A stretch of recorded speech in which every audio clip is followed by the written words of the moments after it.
Hello everyone, and welcome to this online international forum entitled Trump's War on Venezuela, US Hands Off Latin America. This meeting has been called by the Venezuela Solidarity Campaign and is being streamed online by the Arise, a Festival of Left Ideas volunteer team. My name is Kate Hudson. I'm Vice President of the Campaign for Nuclear Disarmament and a long-standing member of the Venezuela Solidarity Campaign. I will be facilitating this event. And we are delighted to welcome guest speakers from over 10 countries and campaigns.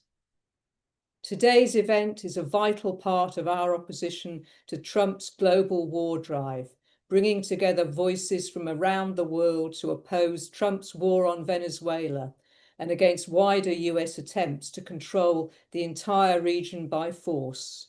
And of course, we also wish to support the work of the Venezuela Solidarity Campaign.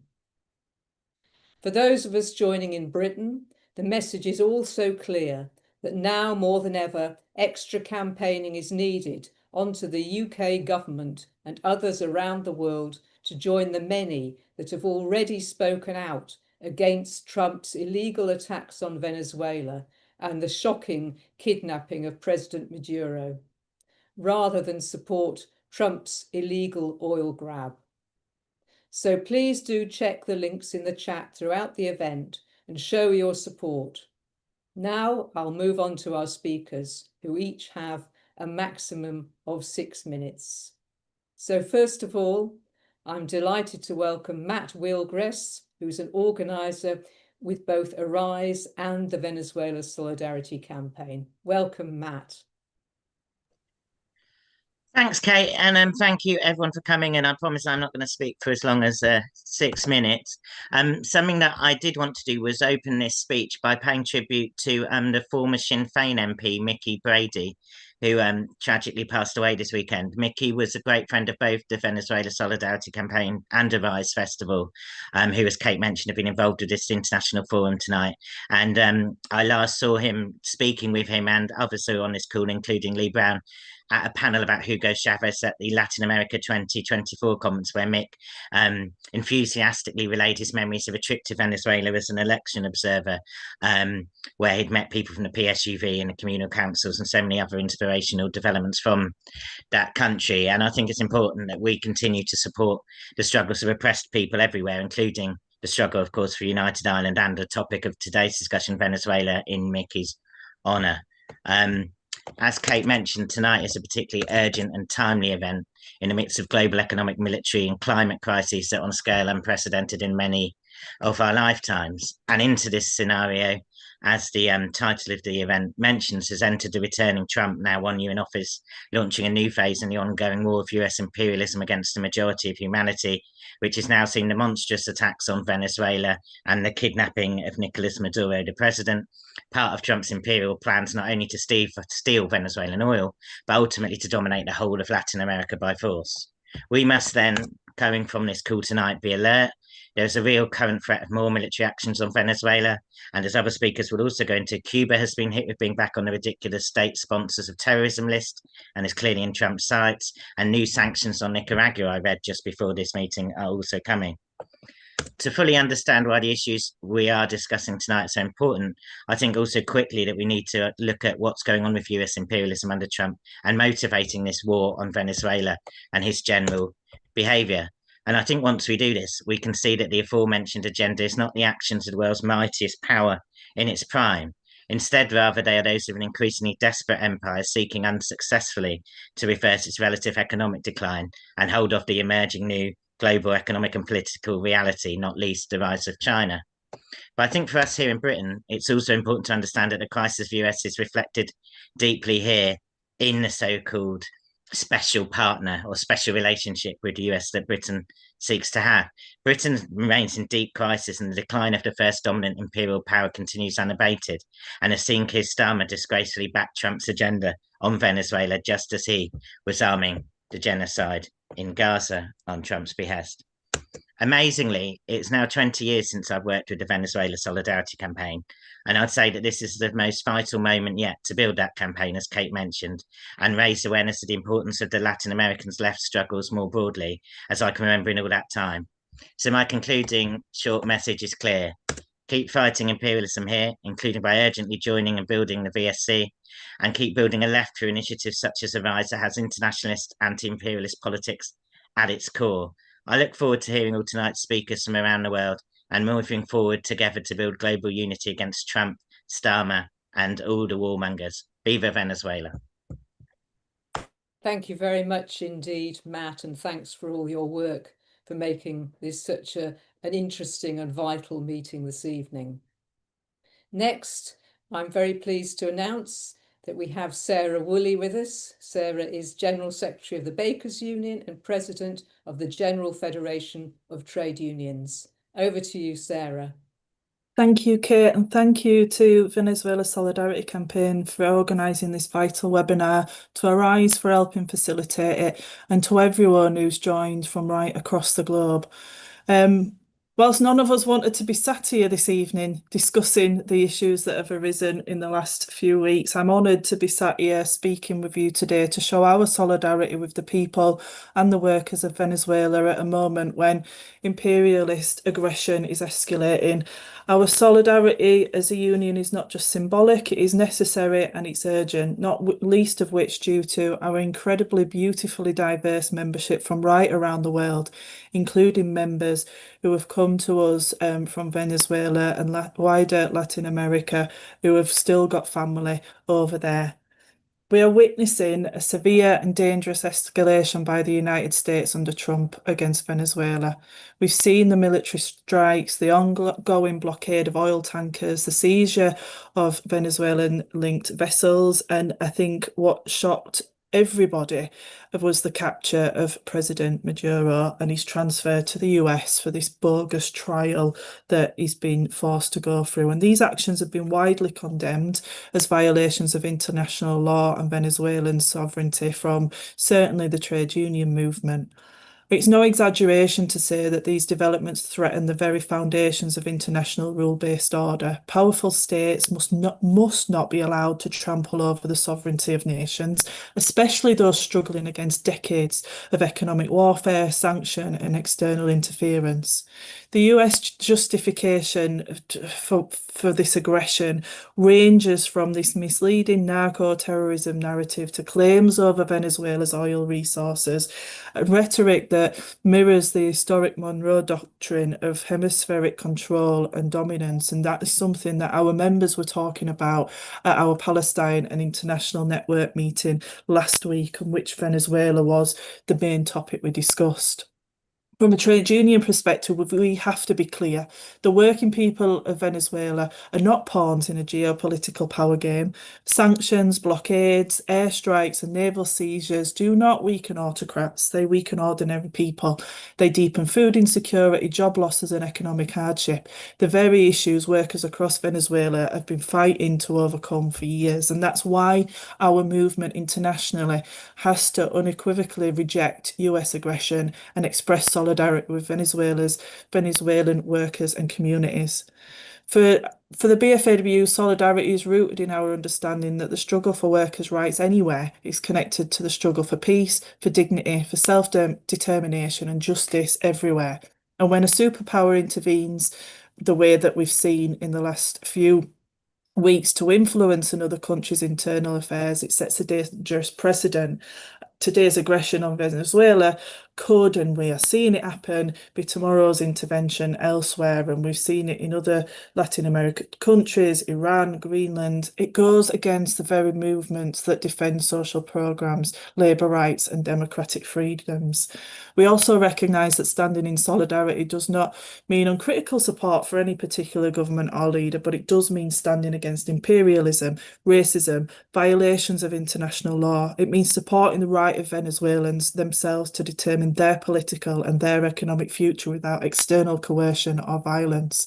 And as a union committed to internationalism, We stand with Venezuelan workers and communities in resisting aggression and economic warfare. We will continue to work to amplify the voices of Venezuelan trade unionists, civil society activists, and workers who are facing the real consequences of sanctions and conflict. We will continue to work with our sister unions, the Venezuela Solidarity Campaign and global federations, to oppose imperialist intervention and to advocate for peaceful, negotiated solutions that respect sovereignty and self-determination. Because our movement understands that peace is not achieved through bombs or blockades, but through solidarity, through dialogue and respect for the rights of all peoples, including the right to live free from coercion and external domination. We've got to work towards a world where working people everywhere can build their own futures in peace and dignity, unshackled by forces that seek to divide, dominate, or exploit, and that the struggle for justice in Venezuela is part of a broader struggle for human and labour rights right across the world. We stand with you shoulder to shoulder in that struggle. Solidarity always, and thank you again for allowing me to speak tonight. Thanks very much indeed, Sarah, and thanks to the Bakers Union for the fantastic solidarity that you give. I'm pleased now to welcome our next speaker, Steve Howell. Steve is author of Cold War Puerto Rico, and Steve will be giving us a historical and regional perspective. Steve, the floor is yours.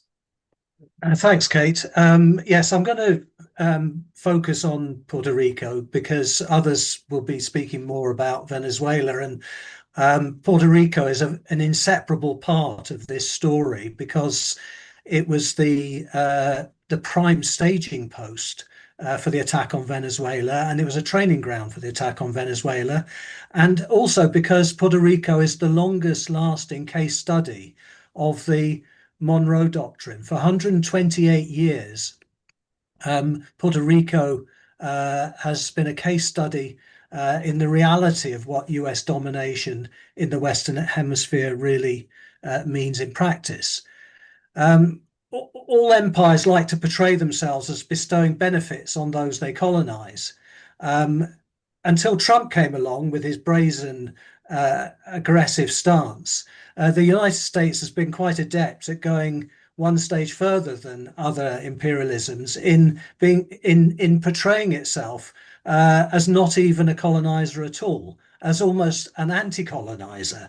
And that's where the Monroe Doctrine comes in, because the Monroe Doctrine presented itself as being against the European colonial powers interfering in the Western Hemisphere, but really was opening the way to the United States dominating the Western Hemisphere.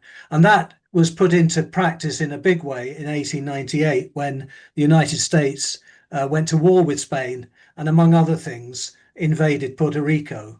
And at that point, the commander of the US forces, General Nelson Miles, said, "The US Army comes bearing the banner of liberty to bring you the armed support of a nation of free people whose great power rests on its justice and humanity towards all those who live under its protection and care."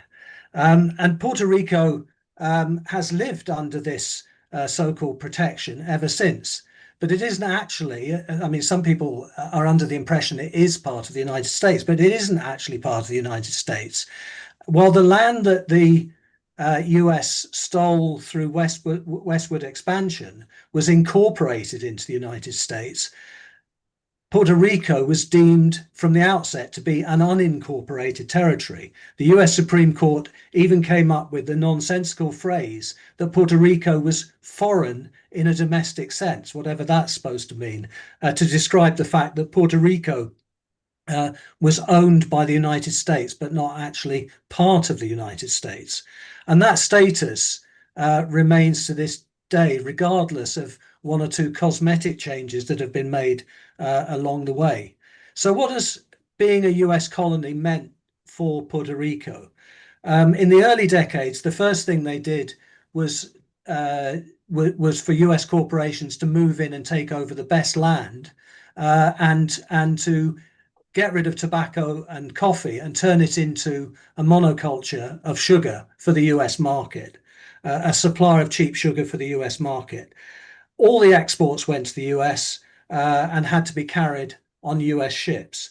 Puerto Ricans, like the subjects of other colonial powers, were given citizenship, but only so they'd be available for conscription and for use as cheap labor in the sweatshops of New York. So a diaspora was created. Migration to New York created this diaspora in New York particularly, but other East Coast cities.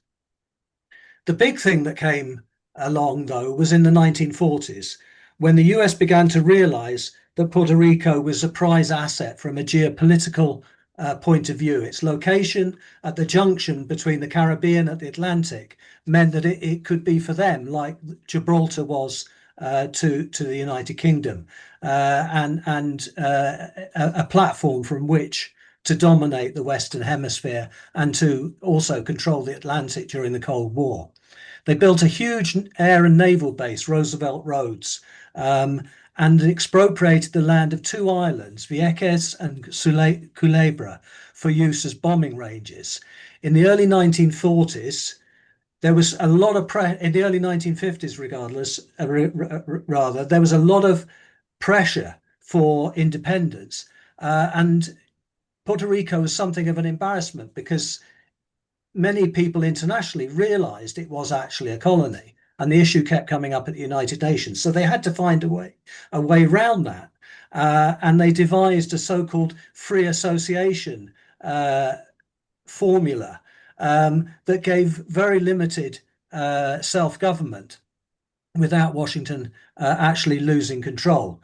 And anyone who continued in the 1950s and 1960s to push for independence was ruthlessly repressed. Meanwhile, the islands of Vieques and Culebra became toxic wastelands as the US used them to test weapons, particularly chemical weapons, for Korea and Vietnam. And the Puerto Rican economy itself became industrialized during this period, using the cheap labor, turning it into a tax haven for US corporations. And by 1980, more than 30% of the wealth created on the island annually was flowing out of it in profits, dividends, and interest paid to non-residents. After the end of the Cold War, and with Washington focusing militarily much more on other regions, particularly the Middle East, the US military bases in Puerto Rico were scaled back. But crucially, they kept the runway at Roosevelt Roads and retained another base for a rapid response force that boasts of being able to reach the South faster than any other unit. That's actually a quote. So it was no surprise then that in September... Wind up now, please, Steve. Yeah, okay. Just finishing now then. In September, in the build-up to the attack on Venezuela, F-35s were deployed to Puerto Rico in September, and the island became a major staging post for the whole operation. What has Puerto Rico got to... I'll finish on this. What has Puerto Rico got to show for 128 years of US rule? It hasn't had a free and fair vote on independence. Vast areas of the land have been expropriated and left contaminated. In the last 40 years, more than $1 trillion of value has been extracted from the Puerto Rican economy by US owners. And 2 out of 5 Puerto Ricans live in poverty, more than twice as many as in Louisiana, the poorest US state. That's the kind of scenario that awaits Venezuela on a much bigger scale if Trump and his sidekick Machado get their way. And that's this kind of scenario that we need to help them resist. Thanks. Thanks very much indeed. That's great. So next, I'm very pleased to say that we're going to show a video. The video is from Nicolas Ernesto Maduro Guerra, who is an MP and also the son of Nicolas Maduro. So our video. Saludos, soy Nicolás Maduro Guerra, diputado a la Asamblea Nacional e hijo del presidente de la República Bolivariana de Venezuela, Nicolás Maduro Moros, secuestrado por los Estados Unidos el 3 de enero y preso ilegalmente en su secuestro en Nueva York, junto a Cilia Flores de Maduro, primera dama y diputada a la Asamblea Nacional de Venezuela. Hoy, desde Venezuela, agradecemos a todos los movimientos sociales, a todas las personas, a todos los ciudadanos del mundo que están protestando para sacar a Nicolás Maduro Moros y a Cilia Flores de ese secuestro y que vuelvan a Venezuela. Muchas gracias, vamos para adelante, vamos a seguir luchando, cuenten con nosotros aquí y nosotros vamos a vencer y vamos a lograr que vengan Nicolás y Cilia de nuevo. Amazing. Thank you very much indeed. That's great to hear from him. And of course, we send all our solidarity from this evening's meeting. Turning now to our next speaker, I'm pleased to welcome Vijay Prashad. Vijay is Director of Tricontinental Institute for Social Research, a global institution for socialist thought and analysis. Over to you, Vijay. Thanks a lot, Kate, and thanks a lot to the Venezuela Solidarity Campaign. We should be very, very clear about what is happening when the United States attacks Venezuela. This is not a narrow military action, not a technical intervention, and certainly not a moral crusade dressed up as foreign policy. It is part of a longer, colder, and very familiar project in the Americas. And in that project, an attack on Venezuela is also unmistakably an attack on Cuba. This is not rhetoric. It is material reality. It is how imperialism operates. For more than 60 years, Cuba has lived under siege, not metaphoric siege, but real siege. Economic warfare, diplomatic isolation, financial strangulation, and a permanent campaign to make ordinary life impossible. The objective has been pretty simple and brutal. Break the Cuban Revolution by breaking the spirit of the Cuban people. Starve the country of resources, create despair, force capitulation. What changed that balance during the special period after the fall of the USSR, even partially, was Venezuela and the Bolivarian process. When the Bolivarian process came to power, Venezuela did something that Washington could not forgive. It used its own resources in the service of sovereignty, not submission.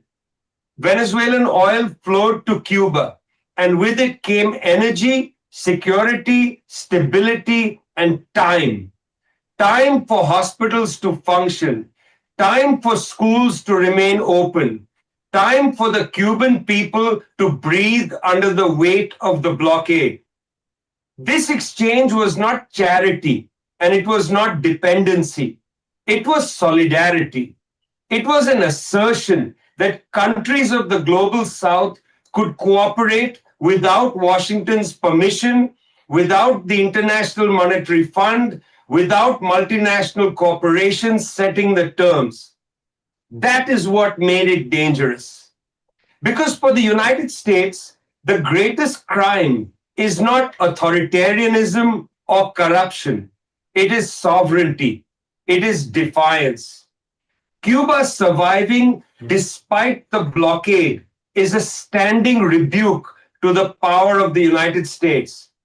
Venezuela sharing its oil outside US control is an even greater provocation. Together, they formed an axis of defiance, modest in military terms, but profound in political meaning. They demonstrated that another kind of internationalism was possible in the Americas. That is why Venezuela has to be destroyed from the standpoint of the United States and US imperialism.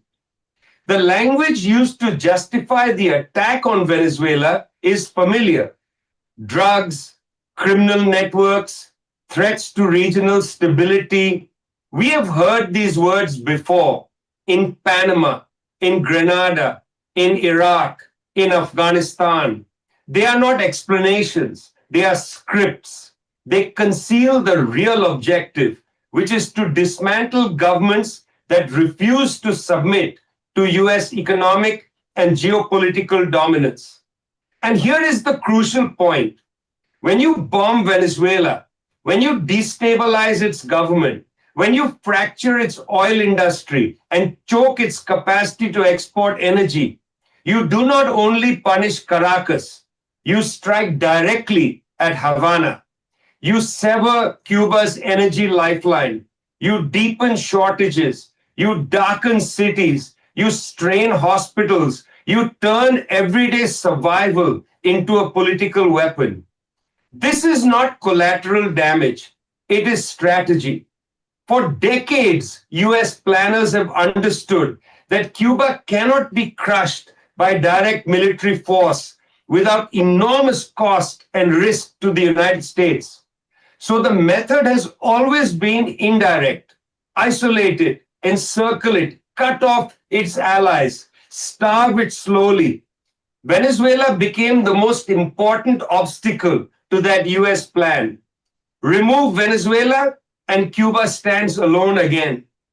That is why US officials do not hide their intentions. They speak openly about deals and consequences. They threaten Cuba in the aftermath of strikes on Venezuela. They signal clearly that what is being dismantled is not one government, but a system of solidarity. This is imperialism speaking plainly. The people of Cuba understand this instinctively. That is why they do not see the attack on Venezuela as a distant event or someone else's tragedy. That is why they welcome back the remains of the brave martyrs who defended Nicolas Maduro till the very end on Venezuelan soil. Because what is under attack is not only a country, but an idea that nations of the global south have the right to control their resources, to choose their allies, and to build systems of cooperation that do not pass through Washington. They know the reality. Venezuela today, Cuba tomorrow. We have only one task: strengthen ourselves, fight US imperialism, fight US imperialism till it is destroyed. Thanks a lot. Thanks very much indeed, Vijay. Thank you. Our next speaker is Carlos Ron. Carlos is a former Venezuelan minister, and he's going to be giving us the up-to-date information on what Trump has been doing to Venezuela. Big welcome to you, Carlos. Thank you, Kate, and thank everybody for this opportunity.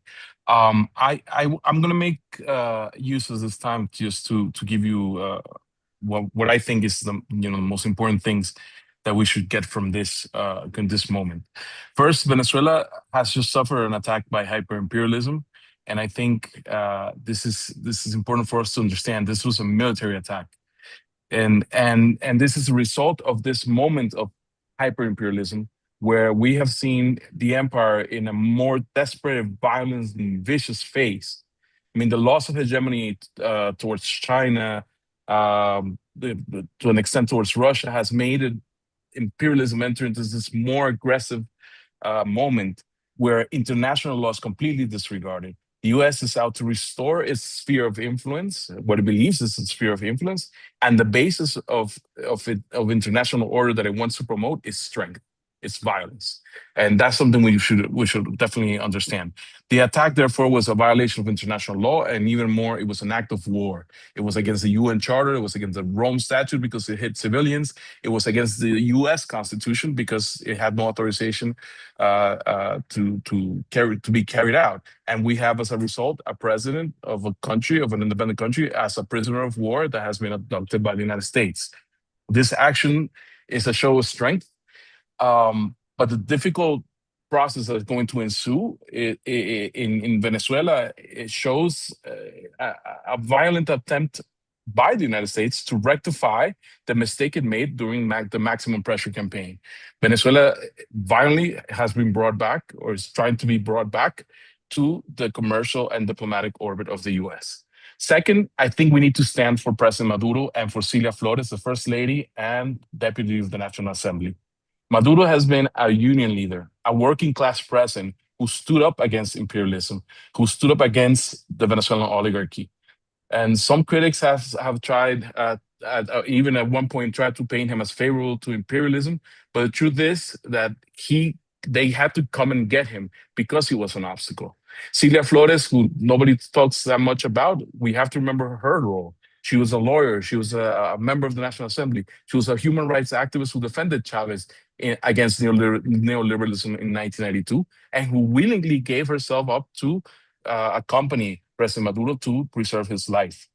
Putting them on trial has to be our moment to put imperialism on trial, not the moment to take out a revolution meter and try to see how revolutionary Venezuela was. I think what we must have is solidarity at this moment in time.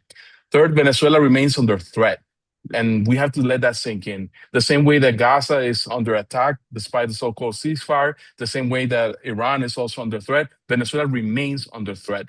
And the right to life, the right to peace, the right to self-determination must be on everyone's agenda. Fourth, disinformation and the divisionist strategy. I think it's important that we don't feed into this. The overwhelming impact of the U.S. military attack has brought the revolution together. All the leadership have close ranks with acting President Delcy Rodriguez, all military, political, party, commune, social movement leadership. Everybody has been supporting acting President Rodriguez in seeking peace, maintaining revolutionary unity, and bringing back President Maduro. Unity for us is key. If we are united, I think international community and international solidarity has to help strengthen that unity. That is the best contribution as long as denouncing imperialism. Fifth, the radical character of the Bolivarian Revolution was what saved it. I mean, the fact that we're still here, that I'm talking to you here live from Caracas, and I'm not hiding somewhere, I'm not being persecuted, that we still have a standing government and control, is the fact that we were radical enough to protect with the popular support to protect the revolutionary process. And we have to understand that it is that radicality that is the only way that we can save ourselves in front of hyperimperialism. Sixth, let's keep outrage alive. Let's remember every third of the month, the next February 3rd, it will be a month of this attack. Let's just remember every third of the month that we need to defend Venezuelan sovereignty, and we also need to defend those 2 prisoners of war that are in the jails of imperialism. They stand for what we stand for. They stood for national sovereignty. They stood for self-determination. They stood for international law and diplomacy. They stood for peace. They stood for a socialist horizon. They stood against the Palestinian genocide. We have to continue to stand with them. And finally, the last point, this is not, like Vijay said, this is not the end. I mean, now the doors have been opened for other threats. Cuba is definitely under threat. Colombia, Mexico under threat. Greenland is under threat. I mean, there's this whole reconfiguration of United States imperialism is making the American continent under threat. And we need international solidarity to oppose this Trump corollary, to finally do away with Monroe Doctrine and show the world that if we stand together, we can hold back against this new type of imperialism. Thanks so much. Thanks very much indeed, Carlos, and thanks for joining us this evening. I'm very pleased to welcome our next speaker, Walter Baier. Walter is president of the European Left Party and a long-standing member of the Communist Party of Austria. Walter, the floor is yours.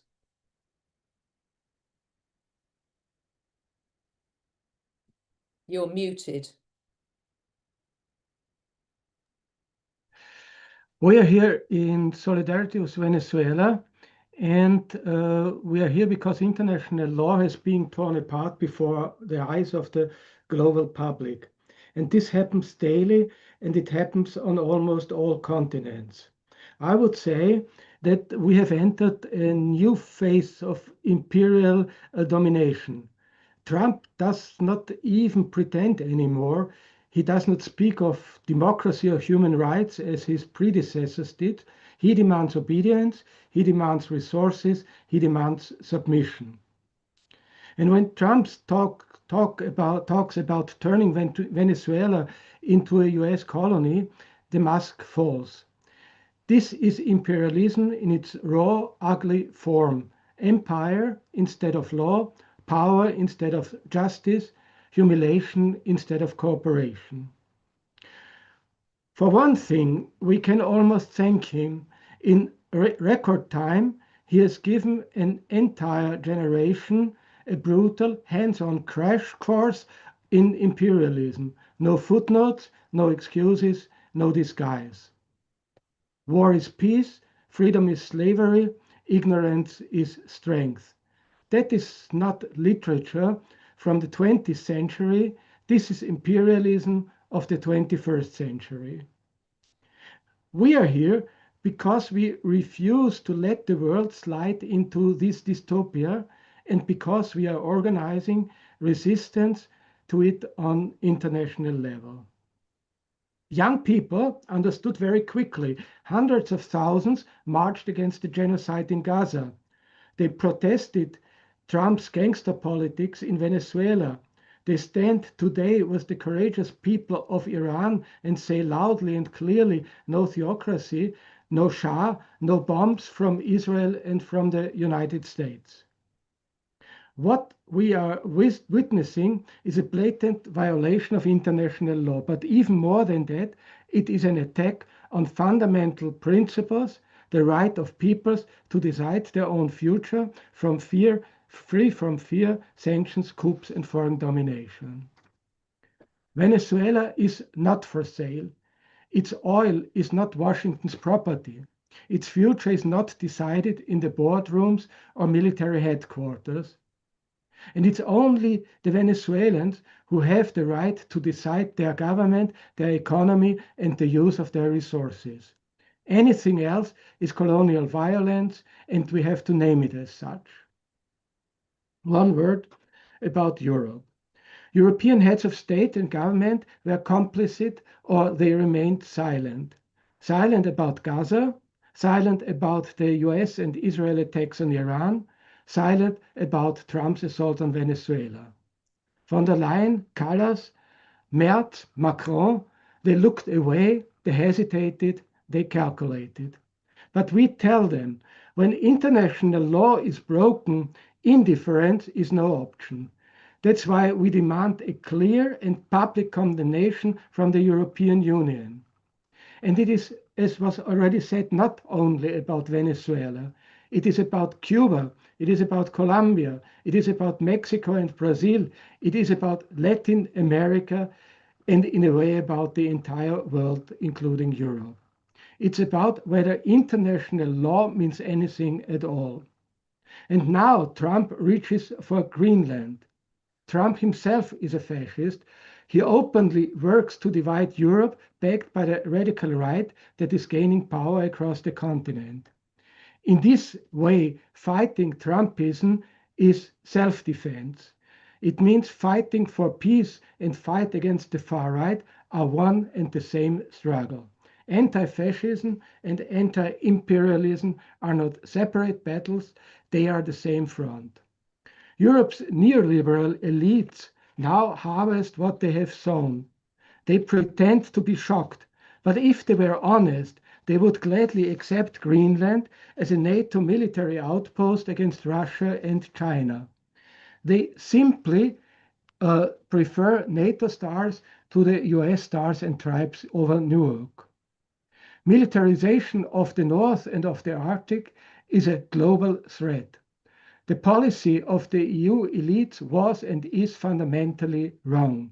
NATO, US dominance, and nuclear weapons in Europe have never created security. They have produced instability, escalation, and permanent danger. 1 minute. I speak about Europe for one reason only, to make clear there is no European security without global justice, there is no peace without international law, and there is no future if the global south is treated as a battlefield or a warhouse. Indeed, Europe needs allies, not in Washington, but in Latin America, in Africa, in Asia, and in the Middle East. That's why we say defending international law, defending human dignity requires anti-imperialism, requires fighting together for the peace. Thank you for having me here tonight. Thank you very much indeed, Walter. Thank you. I'm very pleased now to welcome our next speaker. Please welcome Fiona Sim from the Black Liberation Alliance. Fiona, over to you. Thank you, Kay. I'm so delighted to be here to address the VSC's rally this evening, and it's wonderful to hear from so many speakers already about the current need to really take a stance on Venezuela and to highlight that it's not just about Venezuela, it's about Cuba, it's about Greenland, it's about Colombia, Puerto Rico, and all the colonized nations of the world at the boot of imperialism. So today, I guess my role is to share with you that I was actually on I was very fortunate to be on a youth delegation, a British delegation to Venezuela just last month, so not even a few short weeks ago. And I guess I'm here to tell you, well, the cold, hard truth about Venezuela. Because what is the truth? What is the media saying about Venezuela? What are they saying about the popularity of the Venezuelan government and what the people really think? Well, I'm delighted to share with you that, as we all know, the mainstream media has not an absolute clue about what is going on down on the ground. We were invited to the International Conference for the Peace and Sovereignty of our Americas, and there were 1,000 delegates from not just 50 countries from around the world, but from 500 Venezuelan delegates from all across Venezuela. And we were absolutely honored, to be honest, to be able to have spoken to dozens of young Venezuelans who saw us and were immediately so happy to see us. And one of their first sort of things they'd say to us is like, I'm so sorry for the propaganda that you are hearing about our country, but you are here and we hope you can see the truth. We hope you can see that we are a proud people, a passionate people, and a revolutionary people. We also spoke to the fishermen, the pescados, who have been under attack by the airstrikes in the Caribbean Sea for the past year. We saw them come in their dozens. They were all uniformed up. They had their fishermen's hats on them, and they were chanting. Yankees go home. They were chanting, Viva Venezuela, Viva Maduro. They were showing to all the delegates there that they were proud of their industry. They were proud of the fishing industry they represented, and they would not stand down in the face of US imperialism. And on the flip side, on a more morose side, perhaps, we spoke to survivors actually of the Trump regime, survivors of the El Salvador torture camps, where over 232 Venezuelan migrants living in the US were kidnapped by ICE and other border agents in the middle of the night, in the dead of the night, and taken to this infamous sort of torture prison in El Salvador. This young man, Ricardo, addressed the conference, and he was quite frankly traumatized. He spoke of the debilitating and humiliating experiences they experienced, where they would have their head shaved, they would only be given bread and water for their meals, where the women who are praying in the organization would regularly get attacked within the prisons. He would be talking about how he was so fortunate to be one of a handful of people who, through the Maduro government, were able to be repatriated to Venezuela, but that even now he struggles to leave his house. He struggles to go out in broad daylight because he is scared. He is terrified that around the corner someone is coming to kidnap him and take him to a foreign land. And this is the type of trauma that the Venezuelan people are having to deal with on a daily basis. Whether it's the Venezuelan migrants who are abroad in America under the terror of ICE, or those in Venezuela who don't know when the next bomb or airstrike could be coming, who don't know when the US may invade next. But what is clear from the Venezuelans we spoke to, spent so much time with, is that they will not give up. Giving up is not even an option. And so when we hear things within sort of like leftist circles about, rumors about Delcy Rodriguez being a collaborator or a traitor, it is so important that we question these narratives and not fall for the disinformation. Because the ruling classes, they want to divide us. They want to create fissures and mistrust, not just between us, but with the Venezuelan government and the Venezuelan people. But in all the meetings I've been through since attending that delegation, one thing is crystal clear, is that the youth of Venezuela, the people of Venezuela, they are not standing for this. They are clarifying this information. They are holding weekly, daily meetings, in fact, with different sections of society. There was a meeting for the anti-fascists of the world, the youth of the world, the indigenous peoples of the world, and they're doing their very best to disseminate the information out there that Venezuela is standing strong, that Delcy Rodriguez is the acting president and she is on the side of the people, on the side of the Bolivarian project, and they will get their president, Nicolas Maduro, and First Lady and Combatiente, Celia Flores back. And one thing is very clear as well that we all need to denounce is this opposition that we keep hearing of out on the streets. Who are this opposition? What do they look like? And I think we need to be very honest about this. They look like white European dissidents. And these are the same people who are likely affluent, likely from middle class backgrounds, who are likely, yes, sure, they call them dissidents from Venezuela, but their politics are far right in nature. They are fascist in nature. These are not the people who are undergoing the sanctions regimes of the United States and living in Venezuela. These are not the people suffering under the bombings of Caracas on the 3rd of January. These are not the people who will face the consequences of US occupation and invasion. So it's so important for all of us all around the world to not only denounce what is going on in the Americas, but to denounce these narratives as the opposition speak for the people of Venezuela, that the opposition living in the diaspora and all these other countries represent Venezuela. And so when we see the news headlines, let us always remember the imperialist playbooks used to destroy Afghanistan, Iraq, Libya, Gaza. Remember the lies and the manufacturing of consent that governments like ours and media outlets like the BBC continue to peddle.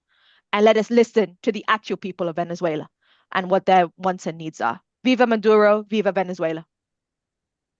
Thank you for that brilliant report, Fiona. Thank you. Now we turn to our next speaker, Peter Mertens. Peter is the General Secretary of the Workers' Party of Belgium, and he's also a member of the Belgian Chamber of Representatives. Over to you, Peter. Hi, everyone. Thank you for inviting me, and our solidarity to the Bolivarian forces in Venezuela and everyone resisting imperialism.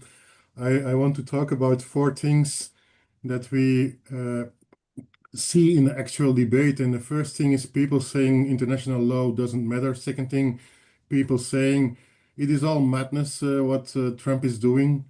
Third thing, some people say we are powerless, there's nothing we can do. And fourth thing, it's only see the short term in all this debate. Shortly about these 4 things I wanted to speak. And the first thing is, of course, the international law. And what we are seeing now is not a sudden thunderbolt bolt out of a clear sky. It's a process, stone by stone, unprovoked wars, coups, economic strangulation, mass civilian suffering, etc. So we are living today in a so-called dawn of impunity, where institutions created to prevent all this watch and seem to watch paralyzed. And never again after World War II, the UN Charter, the human rights treaties, and the idea was simple: prevent aggression. And 80 years later, we see that promise is being dismantled. First, with exceptions, then came the double standards, then open contempt, like today. And then in this situation, some people say, okay, there is no international law anymore, so it doesn't matter to come up for international law. And I think we cannot make that mistake, because anyone, of course, thinking that the world can be saved only by courts and only by treaties is naive. I do agree. Of course, it's not possible. But that is not an argument against international law, because anyone who says that we should ignore international law is making the same mistake just from the other side. So law is not enough, of course. You need resistance, but we also need to denormalize what's happening in Venezuela, the colonialism, the apartheid, the occupation, the aggression, the genocide of the US-Israeli acts. So the law, first of all, is a tool, is a battlefield, and we need to engage ourselves in that battle. Secondly, people are saying, okay, Trump is mad. It's a crazy emperor. It's a question of the man's personality. And of course, we can hire all psychologists to do some research, but that's not the matter, because there is some strategy behind the madness. And this strategy, we are trying to make that a topic in Belgium, in the trade unions, in the youth movements, etc., because they've written it all down in their national security strategy. It's blatant, it's open, it's only 33 pages, where they confirm their imperialist views on the world, their Monroe doctrine. It is not madness, it's a project, and I think we need to discuss more on the strategy of the United States to develop a counter strategy than on the moral questions alone. Our resistance cannot be moral only, cannot be psychologically only. We have to dismantle their strategy to construct our strategy. I think that's the second point. The third point is this feeling by some people, and it's understandable, of being powerless, of saying, okay, the US is almighty. If they can kidnap a president, if they can do what they are doing, if Israel can do what they are doing, many people feel powerless, and it's a normal human reaction. But I think how to develop this question that it has been said in this meeting, that there's also the fear. There's not only the arrogance, there's not only the power play, but there's also the fear behind the scenes of the White House and the Pentagon. Because if you're truly secure in your dominance, you don't need to kidnap presidents. If you don't need to pirate ships, you don't need to threaten everyone inside if you're truly sure in your dominance. So there is a fear of decline in the US, and the decline, of course, vis-a-vis China, in the Caribbean and in the Latin America, but all over the world, they are seeing that their grip on the earth is loosening in favor of China, and so they are reacting very, very aggressively but it's also a grip of power that they are losing. And also the fear at home in the US. I think it's important also to see that there's the nationwide protests in the US. It's not in our media. This 1,000 cities manifesting against ICE in the US, and is also feeling to lose the grip of power somewhere in the US. So I think having also a strategy to say, okay, the world is in turmoil, the extreme right forces are advancing in attack. We don't have to deny, but behind all this, there's also some kind of fear of an imperialist system that is losing the grip on the world. And it's important also to see that aspect. And then I come to the last point, and that is seeing the question of the short term and the long term, because I do think we need two clocks running at the same time. We need now to draw a line to condemn the piracy as a policy, to condemn the intervention in Venezuela, and to recreate the solidarity with the Bolivarian forces, etc., and to refuse collective punishment, to refuse the strangulation, to refuse the bullying that's still going on. But I think to end my point, also we have to view on the long term, because it is written down. They have a strategy, they have the Monroe Doctrine. They will not end with Venezuela and with Greenland. They will go on. So how to reflect at the same time also on a longer counter strategy towards its brutal imperialism. That's where my four ideas. Thank you. Thanks very much indeed, Peter. Thank you. So our next speaker is Alex Main. Alex is Director of International Policy at the Center for Economic and Policy Research in the United States. The center has done vital work exposing US sanctions on Venezuela. Over to you, Alex. Yes, well, thanks very much for having me. Greetings here from the belly of the beast. And you know, when Trump was first reelected, there was, I think, among a few of us, a faint hope that he might actually follow through with one of his campaign promises of no more forever wars, no more regime change wars, no more unjustified interventions abroad. Some of us thought maybe this time he really is done with the neocons. How very wrong we were. Trump has become the biggest neocon of all. And of course, we knew things were going in a bad direction the moment that he chose Marco Rubio as Secretary of State and National Security Advisor, who's not only a neocon, but one of the most bloodthirsty, belligerent politicians when it comes to Latin America and the Caribbean. And between Rubio and Stephen Miller, you know, Trump was sort of pushed, but didn't require much pushing, to embrace the idea of a new Monroe Doctrine. They've called it the Trump Corollary or the Donroe Doctrine, whatever you want to call it.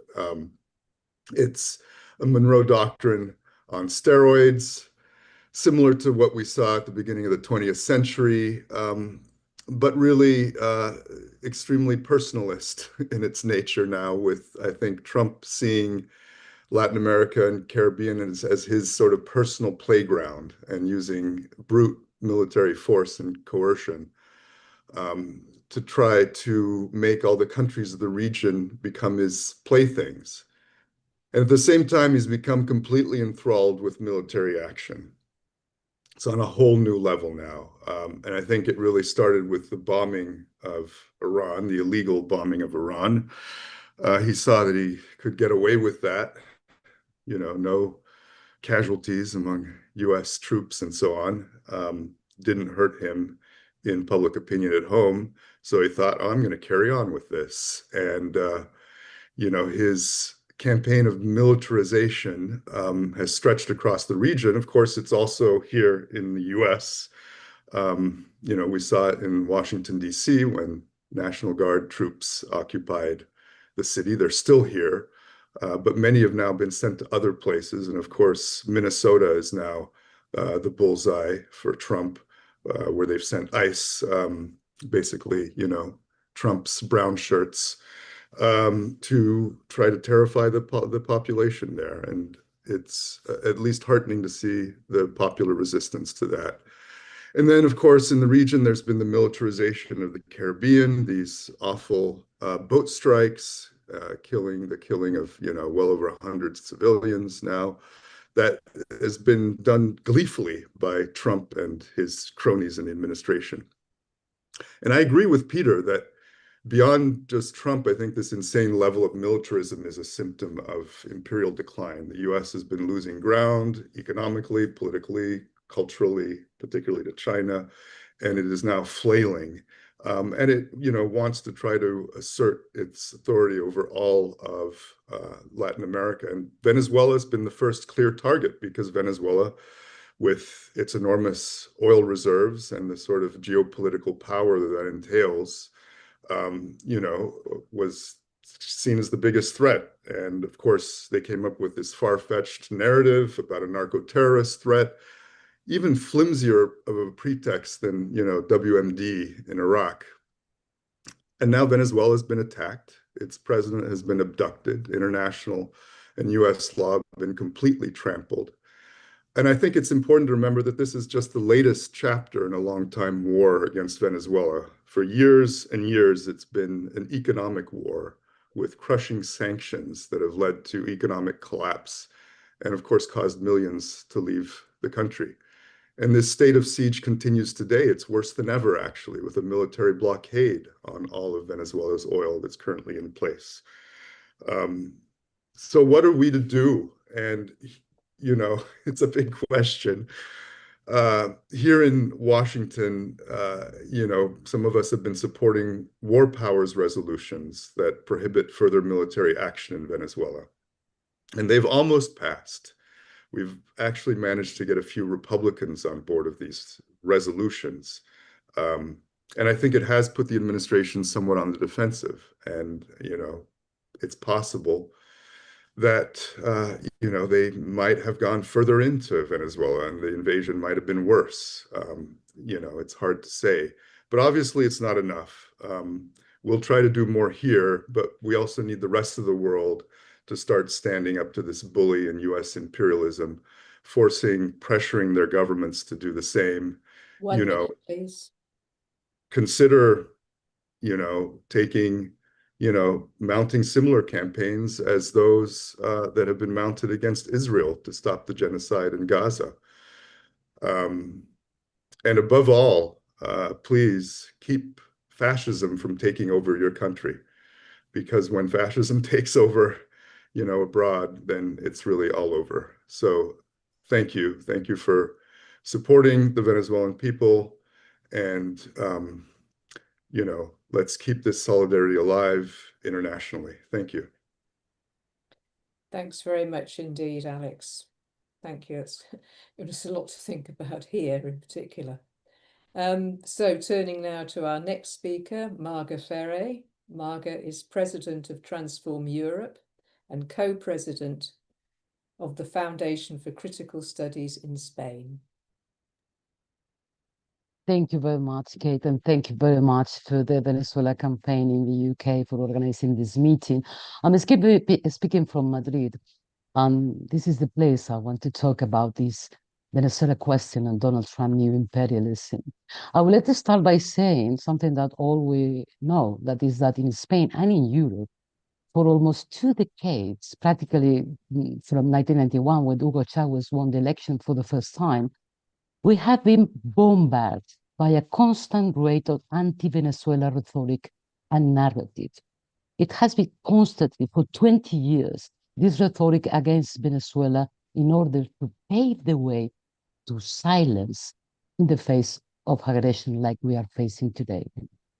The narrative said something to the people, at least in Europe, something like, okay, if Hugo Chavez and Maduro are bad guys, and if Maria Corina Machado has won the Nobel Peace Prize, so maybe it's not so bad that they are invaded. I mean, they had spent years in engaging in this preventive delegitimization to facilitate the violent intervention in a country whose natural resources they consider by their own, meaning that to make plunder legitimate. That is why really I think we must declare our absolute solidarity with the Venezuelan people in defense of their own sovereignty, and doing so not only out of empathy of solidarity, but also because failing to raise our voices against the violation and the narratives of the far right in America against Venezuela will take its toll on us too.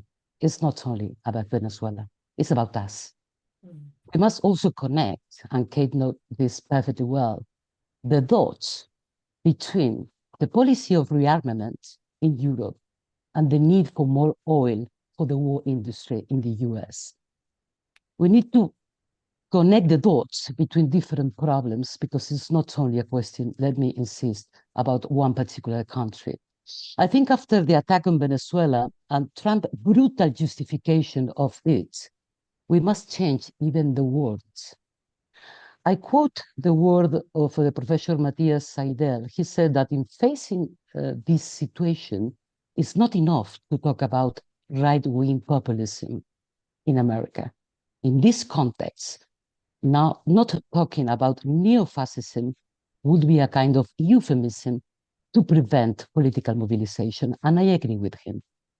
And I also agree that we need to talk more seriously about imperialism, what imperialism means. Because as Peter said, it's not a moral question. It's something very concrete.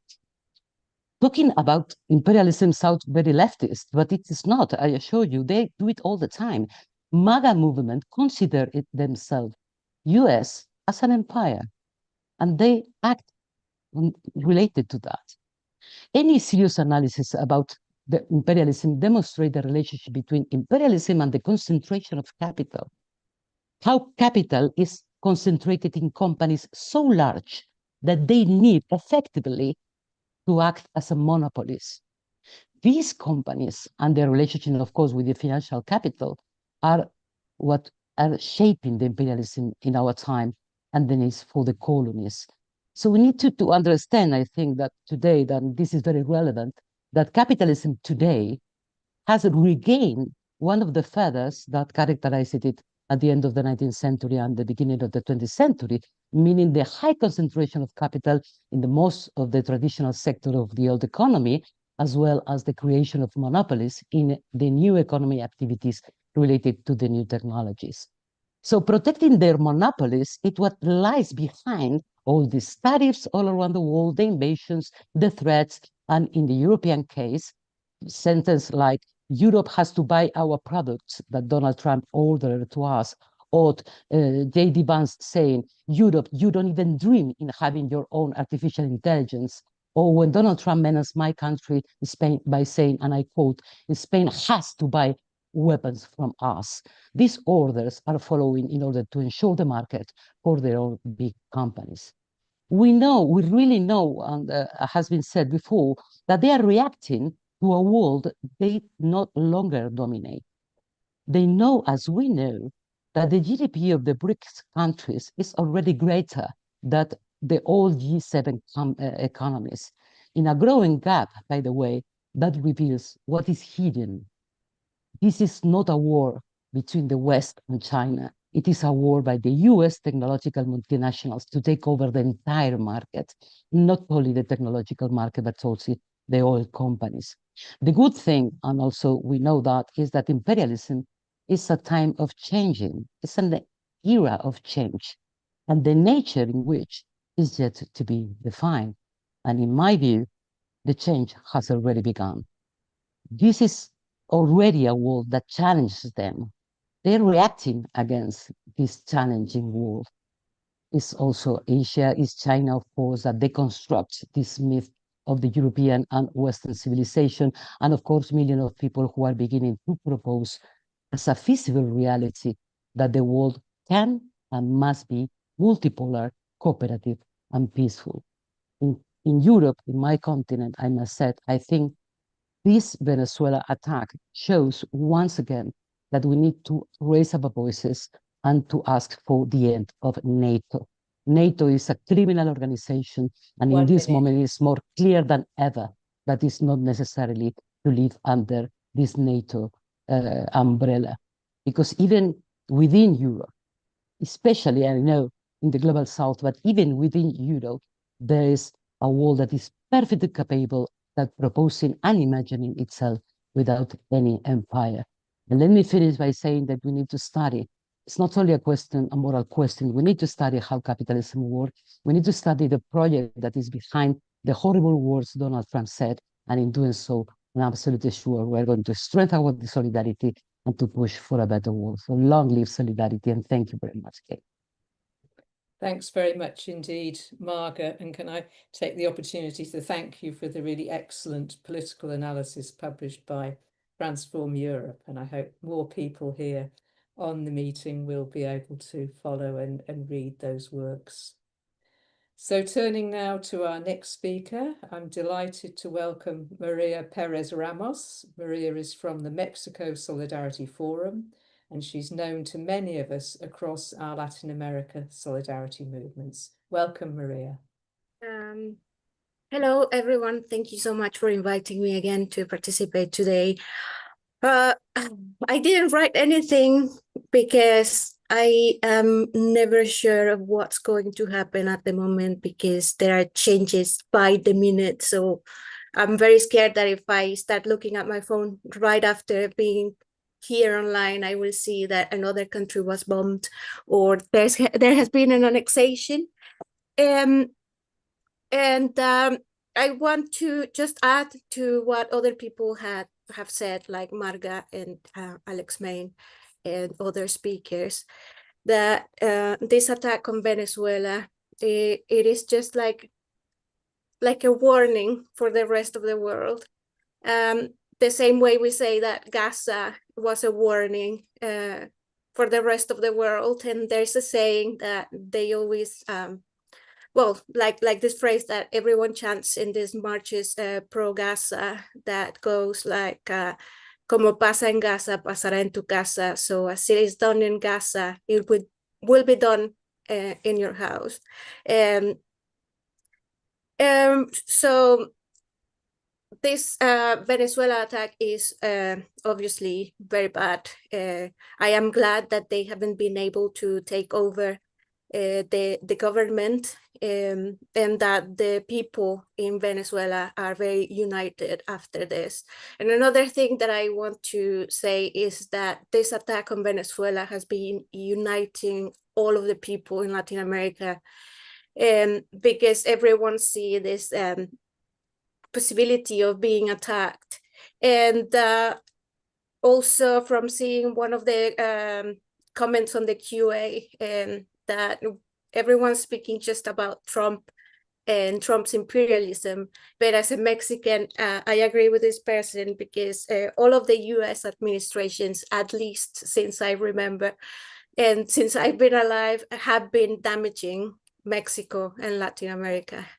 And that's something that has to stop. And someone else said today already, it is partially good that Trump and his cronies are being very bold and very arrogant, because that's an opportunity for everyone to start seeing what's the problem with this type of imperialism, and also that we shouldn't be just speaking about imperialism as something that happens just in the US, because we know that the UK government has been aiding the US military in seizing these oil ships that were going to Cuba, for example. Beyond this, Mexico has been very clear, not only the government, but also the people with different demonstrations calling for sovereignty and for respect for our land. Since the war on drugs started in 2006, people have been losing faith in American institutions, and now everything that the government delivers, because we are under pressure all the time, that Trump and Marco Rubio and Pete, whatever his last name is, they are always putting pressure on us, like, we are going to apply tariffs, you have to stop the migrants coming, you have to fight against the cartels because they are killing our citizens with the fentanyl, anything. So whatever the government does to deliver, like, they sent several drug lords to the US, they reduced the flux of migrants, anything, they are never satisfied, and they are always coming up with a new excuse. So it's just that excuses for everything, and we need your support all over Latin America, especially Venezuela, because it's the country that has been attacked, and also Cuba. At the moment, Mexico continues to sell oil to Cuba, but the US is claiming that it is because they are allowing it so far. So when they decide that they are going to impose tariffs on Mexico just because they are selling this oil, it's going to stop. We don't know what's going to happen. And another thing that I find very worrying is that very recently the FAA, that I think is the Federal Aviation Administration, released a warning for pilots and airlines that are flying over the aerial space in Mexico and the rest of Latin America, I guess, because they are saying they are planning some attacks on our territories, and they should be careful because all of their operations could mess up with their radars and their GPS and stuff like that. A minute, please. Yes. So because these threats are very real and everything's going on around, even the US, as some other speakers mentioned, we really need support. We need everyone to join the boycott for the World Cup in the US that is growing. And please keep speaking about our region and Venezuela. Thank you so much. Thanks very much indeed, Maria, and our best wishes to Mexico Solidarity Forum. So turning to our next speaker, it's a pleasure to welcome Bernard Regan. Bernard is Secretary of the Cuba Solidarity Campaign, and I'm sure it's absolutely clear to all of us that we must stand with Cuba against US imperialism at this crucial time. Welcome, Bernard. Thank you very much, Kate. Can I begin by saying I'd like to first of all express my solidarity with Carlos and the comrades of the Bolivarian Revolution in Venezuela at this challenging moment. To say that my remarks are, I hope, in the framework that other comrades have talked about here, about the way in which United States imperialism is developing and expanding and challenging, and that this is a global threat, not just a threat to Latin America, although principally the sharpest point of that is what is happening in relation to Venezuela and what is happening potentially in relation to Cuba. So it's a critical moment, I believe, and I agree with those who say we are at an important turning point in terms of the world situation.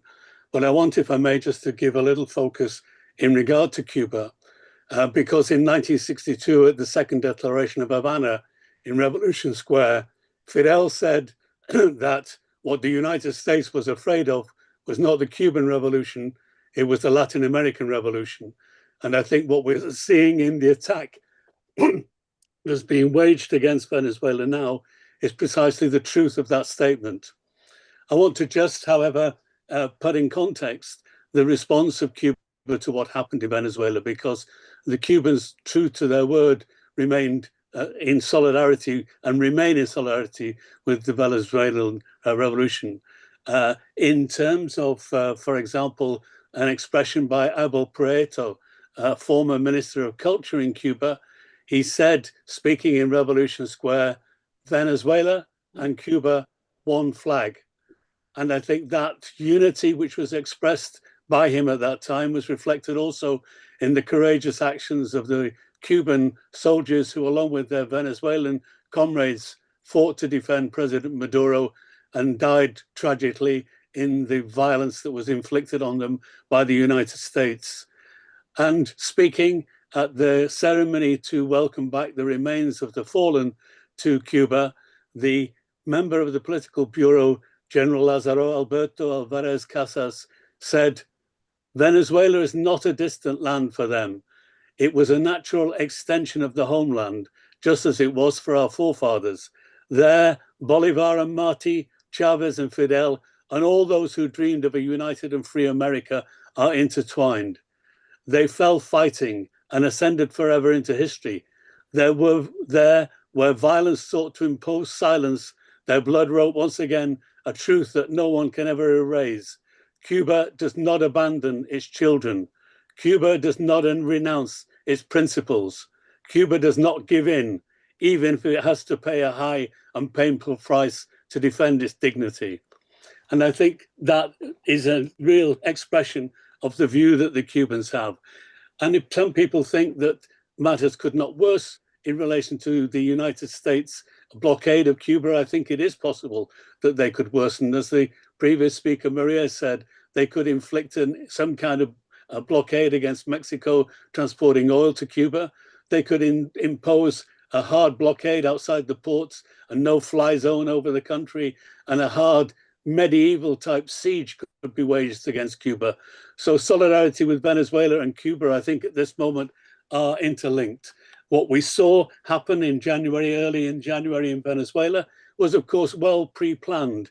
Prior to that, in November and December, Rubio and Hexis visited Peru, Ecuador, Paraguay, Trinidad and Tobago, and the Dominican Republic. In the course of that, they were clearly preparing the offensive that they were going to launch. Trump has said that he wants to increase the United States military expenditure from $1 trillion a year to $1.5 trillion. That's greater than the GDP of something like 169 countries across the globe. It's a massive assault and demanding that Europe does the same, making Europe, if you like, a mercenary of United States imperialism. And that is what people like Keir Starmer in Britain are actually falling into by, as was said again earlier, cooperating in the attack on the oil tanker in the North Atlantic, by refusing to return the gold to Venezuela, by recognizing Guaido and not accepting the democratic elections that took place in Venezuela. So in Britain, we have a specific fight against the United Kingdom's policies and the government's policies. And that's why we've launched the Peace and Sovereignty Statement, which we would invite everybody to sign and to publicize. And a link to that, I think, should be in the chat. This has been an important meeting. We have a real task on our hands to build an international campaign of solidarity between all peoples who are fighting for the right to self-determination, the right to sovereignty, whether they be in Venezuela, in Cuba, in Palestine, or elsewhere in the world.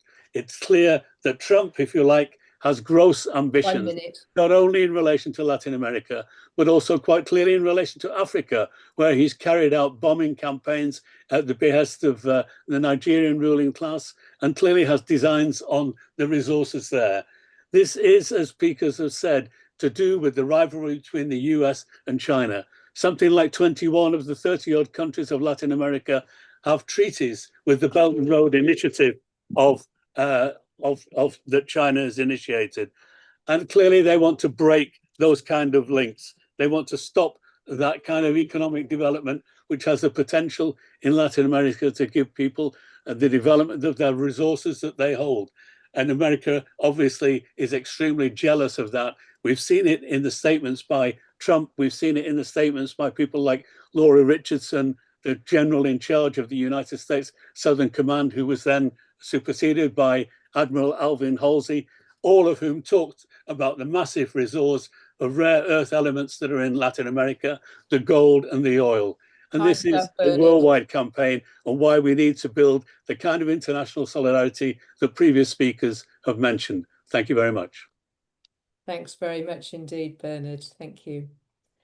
So now we turn to Francisco Dominguez, our next speaker. Francisco is Secretary of the Venezuela Solidarity Campaign, and he's a leading expert on Latin America and has been so for many decades, and we find it always vital to hear from him at these events. So Francisco, over to you.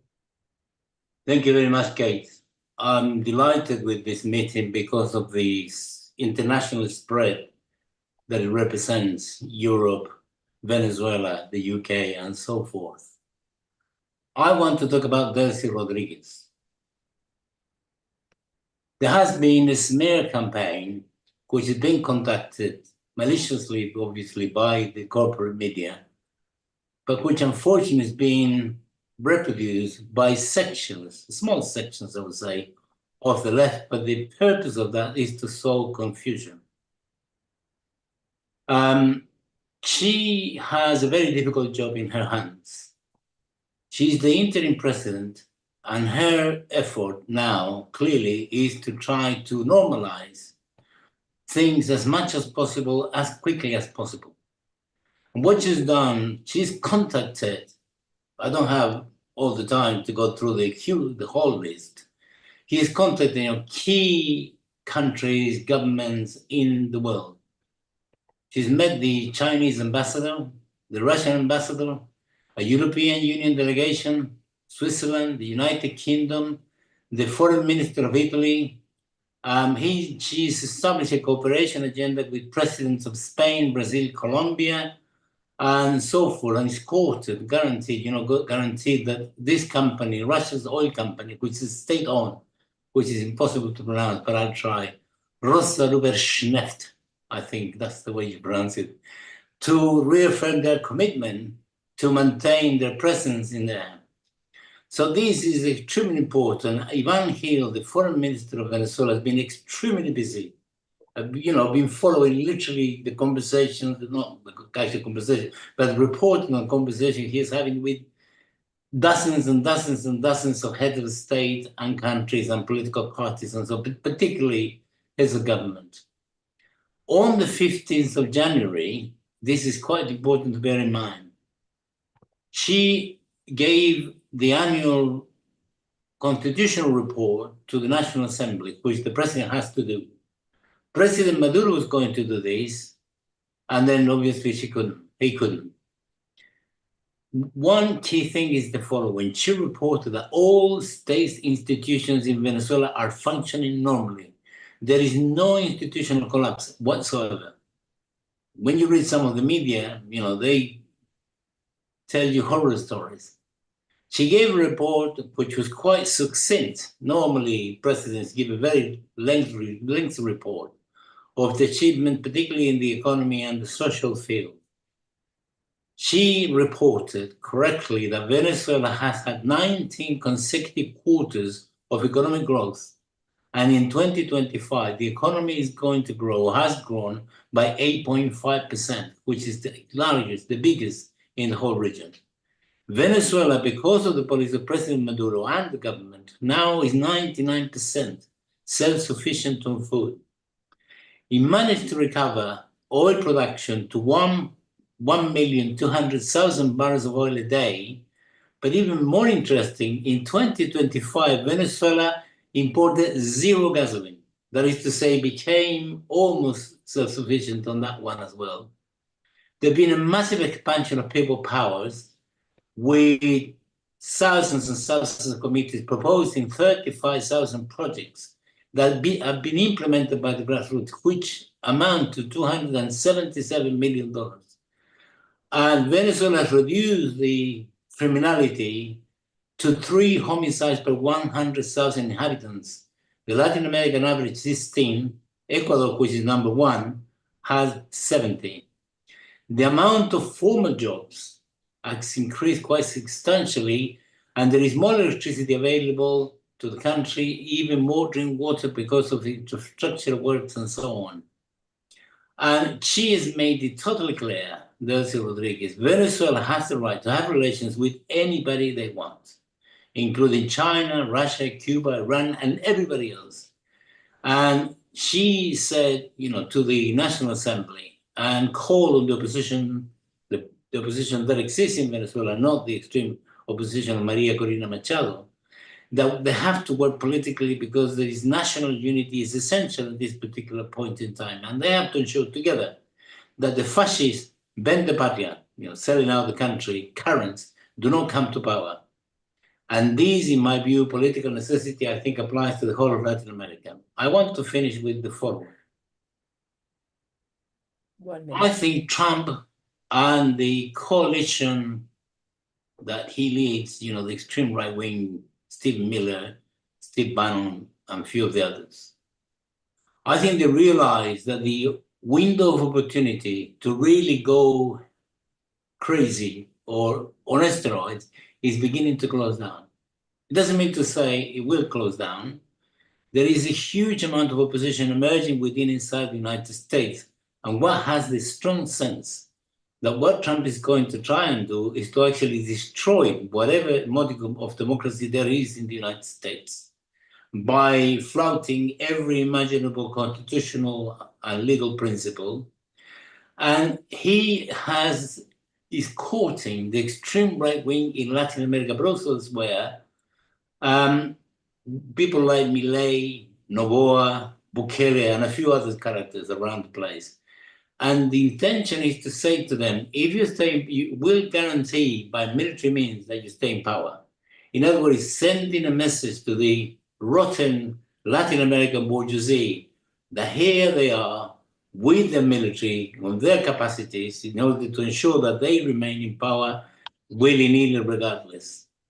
And the final point is this. Please, Francisco. Sorry? Time's up now, please. Yeah, it's just we want them back. And there has been a high-level commission for the liberation of President Maduro and Sila Flores, which has been established. We need to get in touch with them. No war on Venezuela, no war on Latin America. And we demand the immediate and unconditional withdrawal of the U.S. Armada in the Caribbean Sea and the immediate and unconditional liberation of President Nicolás Maduro and Sila Flores. Thank you very much indeed. Sorry to rush you at the last minute there, but we're coming near the end of our meeting now. So friends, before I welcome our final speaker to conclude the forum, just a quick word about practical solidarity. So it's very clear from what we've heard from our speakers that it's absolutely essential to oppose war on Venezuela and also wider US attempts to control the entire region by force. So what kind of solidarity can we offer? Well, there are many ways, and I'm sure many of you are already engaged in solidarity, but just some suggestions from the Venezuela Solidarity Campaign that would certainly help our very small organization, or strong organization with a very small budget, I should say. Firstly, we all urge you to join the Venezuela Solidarity Campaign if you aren't already a member. We urge you to host speakers on Venezuela in your trade unions and other organizations. Spread the news, spread the facts and a clear analysis. And also, if you can, please make a donation and do the online actions which are in the links posted in the chat. So anything you can do to help VSC really does make a big difference. So thank you to our speakers and to all of you for coming. And over now to our last speaker, Jeremy Corbyn MP. He's also not only an MP, but also from the Peace and Justice Project and a long-term campaigner for so many important causes in Latin America and across the world. Welcome, Jeremy. Thank you, Kate. Thank you very much for inviting me, and all the other speakers have said great words, which obviously I strongly endorse, and am impressed by all the knowledge that's here on this call tonight. What happened when Maduro was kidnapped out of his residence and taken away to the USA, and all those brave people that were around him were all killed, was utterly disgusting. And I went to the Venezuelan embassy last week to sign the book of condolence for those that were killed in the US operation. This was essentially a warning shot to the whole of the region. There's been US forces intensively in the Caribbean, the South Caribbean, for the last few months, getting ready for this moment. They're also, of course, threatening Cuba, very obviously, because Cuba is being strangled of fuel at the moment, strangled of any other source of energy as well, and clearly is under enormous danger and enormous threat at the present time, as is Colombia, as is Mexico, as the Trump threats roll on. And the attempt to take over and control Greenland is frankly unbelievable in terms of any sort of history of diplomacy or activities of any country ever before. And Trump's letter to the Prime Minister of Norway today sort of takes the carrot cake really for brass neck around the world. However, whilst that is sort of almost amusing because it's so ridiculous, the letter that's being sent, what really we're witnessing is actually a very clever and very powerful US president, because Trump acts on the basis of unpredictability, acts on the basis that he could do anything to anybody, and the response of most of the leaders of Western European countries is to accede to everything he wants and fawn all over him. And now they've got a problem because they can't do that where Denmark is concerned. And so we do have a really dangerous, really serious process going on here. Surely to goodness, it requires unity of all of us in defense of people in Latin America, as it does over the defense of people in Greenland. However, what seems to have been missed in much of the analysis is that there was a direct warning given by Trump on this not so long ago. When the national security strategy was announced at the end of November, absolutely clear, absolutely plain. They said that this was a updating and rewriting of the Monroe Doctrine. They could go in anywhere they liked, anytime they liked, in order to take over anything they wanted in the Americas, or the Western Hemisphere, as they so delicately call it. It's not as if they haven't been intervening in the Western Hemisphere for the last 200 years in one way or the other. So we need to be working with people across Latin America to build that unity, and that some of that will happen next weekend at a big meeting going on in Bogota in Colombia to unite people, radical forces from all over Latin America, which is, I think, very welcome and very important. The other side of it is that Trump is pushing very hard for increased arms expenditure all around the world, saying that the US can't go on forever subsidizing the rest of the world. Last year, the last year for which figures are available, global arms expenditure reached 2.4 trillion, of which around $1 trillion was from the United States. That figure will go up a great deal when the figures for 2025 are released, probably to as much as $3 trillion, and will continue to rise. In Europe, instead of trying to become an agency for peace around the world, the leadership of Ursula von der Leyen and others has been to rapidly increase arms expenditure and indeed build factories for the manufacture of weapons, state factories for the manufacture of weapons in Western Europe. And the British government, not to be outdone, says they want to make Britain into a defence industry powerhouse for the whole world, and therefore investing now in factories to make small arms in Britain. The 2019 manifesto for the Labour Party said we would build state-owned factories, but for the production of generic medicines to provide for the NHS and health services around the world. There is a different way of looking at things. And so we need a much stronger and much bigger and more united peace movement, not just internally. We've got huge activities going on very well together, cooperating in this country, but we need a much bigger international movement. The issues facing the world are what? Grotesque levels of inequality, abominable levels of debt of most southern countries that have no real choice but to pay debt and cut public services and see inequality grow in their societies, untrammeled power of global corporations, and an environmental disaster going on.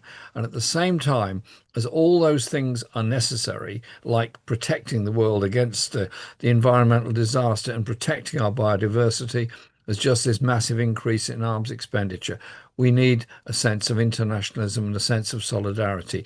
And it means a much better understanding of the history of Latin America, as well as the history of the rest of the world. Calls like this are important because they help us to educate ourselves and activate ourselves. So let's build for these national demonstrations all over the world, build in support, obviously, continually of the people of Palestine, but also work with peace groups and forces within the United States to oppose and undermine what the Trump administration is doing, because history will record this as the most devastating period of going backwards in world peace, backwards on environmental issues, backwards on environmental justice, backwards on equality issues, and backwards where there's been a growth of far-right nationalist forces. My last word is this. To those in government in this country, anywhere else in Europe and in the United States, appeasing reform, appeasing those racist messages won't defeat them, won't wish them away. What we have to do is challenge the fertile ground that's been created for reform in this country and the equivalents elsewhere by the failure of parties of the left and the centre to actually confront the inequalities and injustice which has such devastating effect on working class communities on both sides of the Atlantic. Thank you very much indeed, Jeremy. Final speaker, rounding us off so well. Thanks everyone for joining us today, and thank you to all our speakers.